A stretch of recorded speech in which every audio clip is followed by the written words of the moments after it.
Get your free copy of the complete tutorial at www.teachucomp.com/free.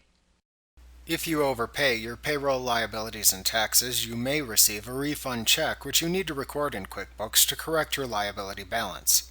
To do this, select Employees, Payroll Taxes and Liabilities, Deposit Refund of Liabilities from the menu bar.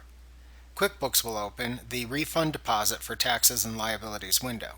In this window, choose the vendor from whom you received the refund check from the Vendor drop-down. In the Refund Date field, enter the date you want this refund check to enter your bank account. In the For-Period Beginning field, enter the beginning date of the pay period this refund affects. Next, indicate whether you want QuickBooks to group this payment with other undeposited funds or deposit it directly into a bank account.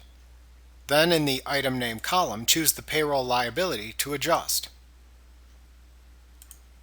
In the Amount field, enter the amount of the refund as a positive amount.